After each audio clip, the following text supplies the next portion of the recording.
कहानी की शुरुआत में आधी रात को एक घायल मेक नाम का अपराधी पुलिस से भागने की कोशिश कर रहा था, लेकिन जख्मी होने के कारण वह लड़खड़ाकर जमीन पर गिर पड़ा। उसे समझ आ गया कि अब उसका यहाँ से बच निकलना नामुमकिन है।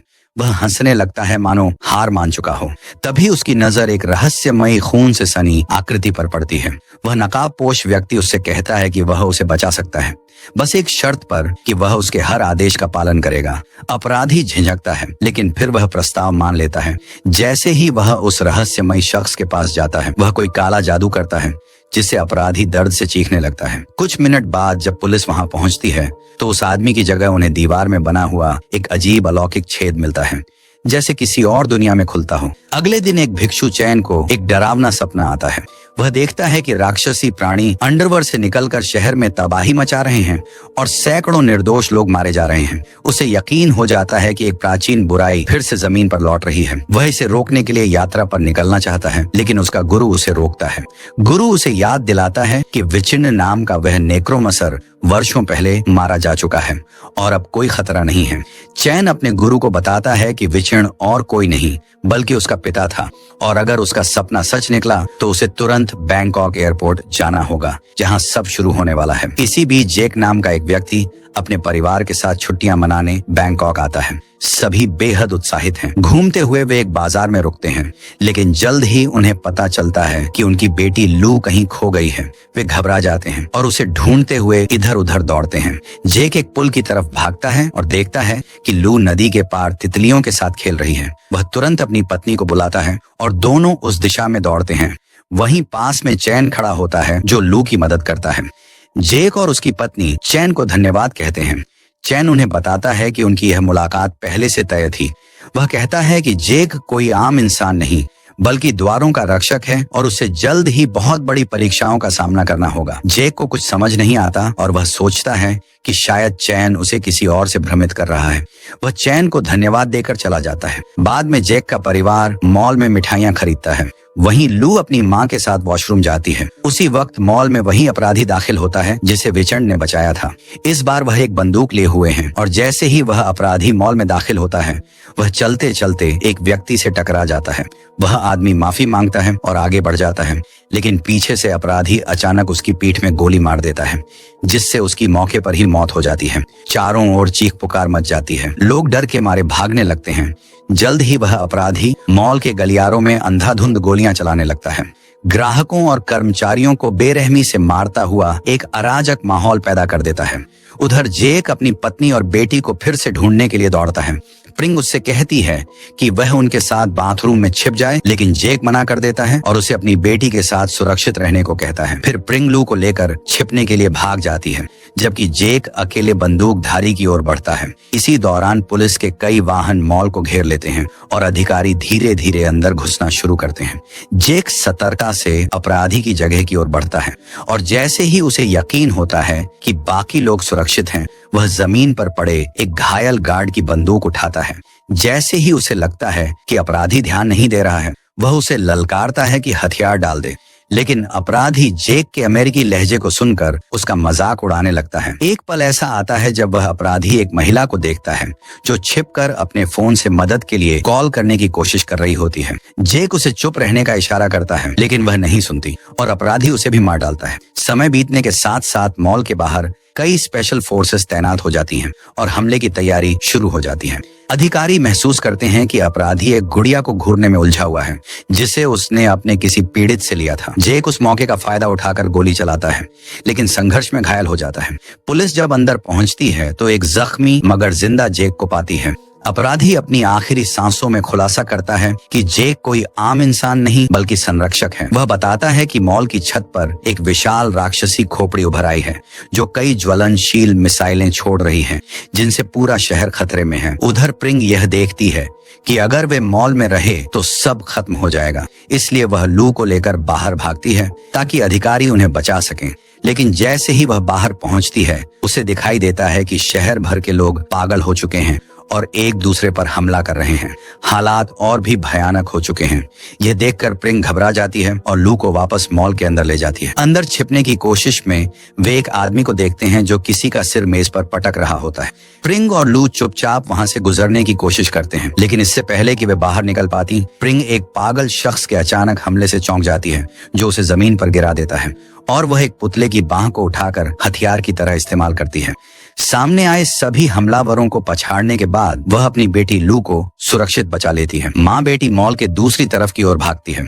उधर जेक विस्फोट के बाद चौंक कर उठता है और खुद को एरिट नामक पुलिस अधिकारी के सामने पाता है, वही जिसने पहले उसकी मदद की थी। एरिट इस बात से हैरान होता है कि वह इतनी भीषण तबाही से जिंदा कैसे बच पाए। जेक तभी गौर करता है कि जिन लोगों को अपराधी ने मारा था उनके शव अब वहां से गायब हैं। इसी बीच प्रिंग और लू मॉल के एक स्टॉक रूम में पहुंचते हैं जहां उन्हें एक खुला गेट दिखता है। प्रिंग बाहर की हालत देखने के लिए आगे बढ़ती है और तभी उन्हें एक बस आती दिखती है। दोनों दौड़कर बस पर चढ़ने की कोशिश करते हैं, लेकिन अचानक एक पागल व्यक्ति ड्राइवर पर हमला कर देता है। हालात बिगड़ते देख प्रिंग लू से कहती है कि वह बिल्कुल चुप रहे। डर के बावजूद लू अपनी माँ के करीब शांत रहने की कोशिश करती है। जेक और एरिट अब ये पता लगाने की कोशिश करते हैं कि मारे गए लोगों के शव आखिर गए कहाँ। तभी उन्हें एक गलियारे से अजीब आवाजें सुनाई देती हैं। वहां पहुंचने पर वे एक लड़की को चाकू के साथ खड़ी देखते हैं। वे उससे हथियार नीचे रखने को कहते हैं, लेकिन जैसे ही एरिट करीब आता है, लड़की अचानक उस पर हमला कर देती है। जेक बचाव में गोली चलाता है, लेकिन उस पर कोई असर नहीं होता। लड़की जेक का पीछा करती है और उस पर हमला करने ही वाली होती है कि जेक एक ताकतवर वार करके उसे गिरा देता है और भाग निकलता है। वह बाथरूम की ओर भागता है, लेकिन वहां पहुंचकर पाता है कि उसका परिवार अब वहां नहीं है। वह और भी ज्यादा परेशान हो जाता है। उधर प्रिंट को पता चलता है कि उसका फोन अब भी सिग्नल नहीं पकड़ रहा है। वह लू को अलमारियों के बीच छिपने के लिए कहती है और खुद स्टोर के फोन का इस्तेमाल करने के लिए काउंटर की ओर चुपचाप बढ़ती है, लेकिन पता चलता है कि वह फोन भी काम नहीं कर रहा। उसी वक्त एक विशाल और डरावना प्राणी स्टोर पर हमला कर देता है। लू किसी तरह बिना दर्पण में देखे खुद को छिपाकर घूमने की कोशिश करती है, लेकिन प्रिंग को महसूस होता है कि उस राक्षस की नजर उसकी बेटी पर पड़ गई है। हमले से पहले प्रिंग बेसबॉल बैट से उस पर वार करती है और दोनों किसी तरह वहां से निकल भागते हैं। कुछ देर बाद वे सड़क की ओर दौड़ते हैं, जहां एक वाहन उन्हें नष्ट हो चुके मॉल के बीचों बीच से बचा लेता है। उधर जेक एक बार फिर उस प्रेतग्रस्त युवती से टकरा जाता है। इस बार वह उसके हमलों से बचते हुए बिजली के तारों की मदद से उसे जाल में फंसाने की कोशिश करता है। उसके ठीक बाद जेक बार बार उस हुड पहने हुए रहस्यमय प्राणी पर वार करता है, लेकिन जब वह देखता है कि उस पर चोट का कोई असर ही नहीं हो रहा, तो वह हमला करना छोड़ देता है और वहां से भागने की कोशिश करता है। जेक मॉल में किसी भी बचे हुए इंसान की तलाश में भटकता है। तभी उसकी फिर से उस भयानक युवती से मुलाकात हो जाती है। इस बार वह लड़ाई से बचना चाहता है, इसलिए छिपने के लिए भागता है। तभी वह देखता है कि वह लड़की एक डरावने राक्षसी पोर्टल के भीतर चली जाती है। उधर प्रिंग को पता चलता है कि बस की चाबी बाहर गिरी हुई है। ये समझते हुए कि कोई और इतना जोखिम नहीं उठाएगा, वह चाबी लाने के लिए दौड़ती है, लेकिन जैसे ही वह बस में वापस लौटने की कोशिश करती है, दो प्रेतग्रस्त पुरुष उसे पकड़ लेते हैं और बस से खींचकर बेरहमी से हमला करने लगते हैं। यात्रियों में से एक उसकी मदद के लिए दौड़ता है और किसी तरह प्रिंग को बचा लेता है, मगर खुद उन राक्षसी प्राणियों का शिकार हो जाता है। बचने वालों की मदद से ड्राइवर बस स्टार्ट करने में सफल होता है और वे किसी तरह जान बचाकर निकल जाते हैं। कुछ समय बाद बचे हुए लोग एक बंद सड़क पर पहुंचते हैं। वहां प्रिंट फैसला करती है कि वह पैदल ही आगे बढ़ेगी। इसी दौरान जेक मॉल के पार्किंग एरिया में पहुंचता है, लेकिन वहां उसका सामना एक विशाल आग उगलते राक्षस से हो जाता है। डर से कांपते हुए वह जान बचाने के लिए भागता है, क्योंकि वह जानता है कि अगर वहीं खड़ा रहा तो कोलोसिस उसे तुरंत खत्म कर देगा। वह किसी सुरक्षित जगह की तलाश में गलियों से भागता है और कोलोसिस अपने विशाल पैरों से रास्ते में सब कुछ तहस नहस करता जाता है। तभी ऐन मौके पर चैन आकर जेक को उस राक्षस से बचा लेता है। हांफते हुए जेक भिक्षु से पूछता है कि शहर में ये सब क्या हो रहा है। चैन बताता है कि वे अब एक दूसरी वास्तविकता में हैं, एक ऐसी जगह जहां जेक की मां की मृत्यु के बाद उसे जीवन में नया उद्देश्य मिला। जेक अब मानने लगता है कि शायद उसका अपनी पत्नी और बेटी से दोबारा मिलना मुमकिन नहीं है। वह चैन से उसे उन द्वारों तक ले जाने को कहता है जहां से यह सब रुक सके। प्रिंग होटल तक पहुंचती है, लेकिन अंदर पहुंचने से पहले उसे कई प्रेतग्रस्त लोगों से जूझना पड़ता है। मुश्किलों के बावजूद वह और कुछ अन्य बच्चे लोग किसी तरह होटल के भीतर पहुंच जाते हैं। अंदर का मंजर देख वे सब दंग रह जाते हैं। चलते चलते चैन बताता है कि उसके पिता ने अतीत में अपने मालिक से कुछ रहस्यमयी स्क्रॉल चुरा लिए थे, जिनकी वजह से उसका शरीर अंधेरे की शक्तियों का शिकार हो गया। इसके बाद उसने अपनी आत्मा को जिंदा रखने के लिए अपने बेटे का उपयोग करने की कोशिश की, लेकिन उसकी पत्नी ने उसे रोक दिया और उस पर हमला कर दिया। बचे हुए लोगों में से एक को देखकर जेक रुकता है। वह वही लड़की है जिसे पहले अपराधी ने मारा था। अब वह युवती खुद यह समझने की कोशिश कर रही है कि वह उस हमले से कैसे बच पाई। उस वक्त जेक और बाकी सब लोग जलते हुए कोलोसिस जैसे विशालकाय राक्षसों को देखकर दहशत में आ जाते हैं और बेतहाशा भागने की कोशिश करते हैं, लेकिन लड़की को वह राक्षस पकड़ लेता है और एक ही झटके में उसका सिर निकल जाता है। जेक पूरी तरह टूट जाता है और सवाल करता है कि वह युवती पहले जिंदा कैसे थी। तब चैन बताता है कि वे सभी एक आध्यात्मिक आयाम में हैं और असल में जेक भी पहले ही विस्फोट में मर चुका था। वह अब सिर्फ एक खोई हुई आत्मा है। यह सुनते ही जेक अंदर से टूट जाता है, क्योंकि इसका मतलब है कि वह अपने परिवार से कभी नहीं मिल पाएगा। लेकिन चैन उसे दिलासा देता है कि अगर वे अपना मिशन पूरा कर लेते हैं तो सब कुछ पहले जैसा हो सकता है। उधर प्रिन को बेडरूम के दरवाजे पर दस्तक सुनाई देती है। वह अपने पति की आवाज पहचान जाती है, मगर जैसे ही वह दरवाजा खोलती है बिल्डिंग में कुछ हलचल होती है और सोए हुए प्रेत जाग उठते हैं। एक भयंकर लड़ाई छिड़ जाती है और एक युवक बाकी लोगों को बचाने के लिए एक राक्षसी प्राणी से भिड़ जाता है। बाकी बचे लोग पीछे हट जाते हैं और चैन मौका पाकर जेक को एक सिनेमा हॉल में ले जाता है। वहां नारकीय कीड़े उन पर हमला कर देते हैं, लेकिन चैन अपने स्टाफ की मदद से दोनों को आत्माओं की दुनिया से बाहर टेलीपोर्ट कर देता है। बाहर आने पर जेक को एहसास होता है कि उसका शरीर अब पहले जैसा नहीं रहा।